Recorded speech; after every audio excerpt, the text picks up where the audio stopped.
visiting with Garrett White, the head coach of the Griggsville Prairie Eagles. And coach, your team gets a big victory tonight, 43-27, headed back to the state tournament. How does that feel? That feels wonderful. Nothing like playing in front of a full house here at Perry. True home game, even though we were wearing the road uniforms for the sectional. Our boys came out a little slow, a little sluggish, but the second half we really started to pick things up and started to figure out that press a little bit, and the fact that we needed to attack the 1-3-1 zone and not be so passive, and got the ball to the short corner, got the ball to the high post areas, and our big guys didn't fits down well. So very excited to be back, and we're going to the same spot we did last year in East Peoria, so these kids are comfortable with the gym.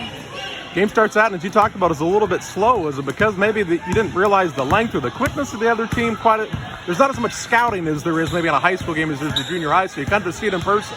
Well, we had them scouted pretty well. I had a tape on them. We had their personnel down. We knew what they were going to do on offense and on defense.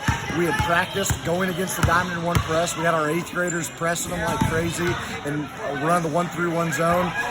But I guess it's one thing to do it in practice. It's another thing when you get out here under the lights with it all on the line. And yeah, they struggled against it a little bit to start with, but they did settle into it and did a better job as it went on.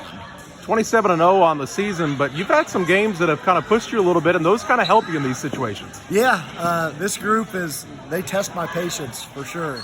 I love them to death. They are, they can be a little lackadaisical at times, but sometimes they just do just enough to win. But the good thing is they've done it 27 out of 27 times, and they step up when they need to.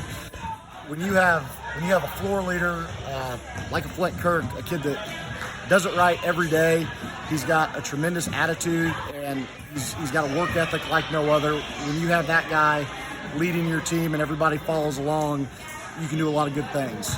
Flint's a guy that the other kids know how to find him, and sometimes even when they're in a little bit of trouble, if you throw it up, most of the time Flint's going to come down with it. Yeah, it's not a pass that'll probably work at the next level very much, but it is a bailout right now. They get in trouble, they throw it up to Flint, and he does a pretty good job of going and getting it.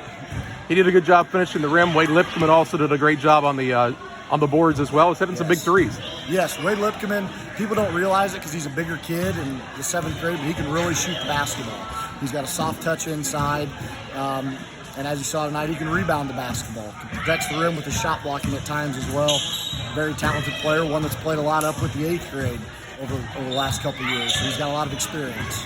You take a look after this game, and there's a lot of youngsters out here playing on the court. That's pretty important to get to see them see an atmosphere like this. It makes that next group of kids want to work and get to that level. Yeah, it was good there. We got to get our 5th graders in for the last 9 seconds, just so they can be what it's like. Even if it's only 9 seconds, they step court in the game, in a sectional, in a full house. We don't have very many 6th grade kids that are interested in basketball, quite frankly. So our 5th graders will make up mainly our 7th grade team next year as 6th graders. So it was important to have them this season. There were times we had to go deeper into the bench, and some of them had to give us some important minutes. So they've been a lot of fun. Those kids work hard, and they're really good kids as well. One last thing, you play Lincoln West Broadwell. They're 26-1 on the season, so all of a sudden you go into a game and the two teams have a combined 1 loss. That's the way it should be when you're playing the state tournament. You know you're going to play somebody who's pretty good. Yeah, Lincoln, it's a team my assistant's been up, and we've got a little information on. We know they're good.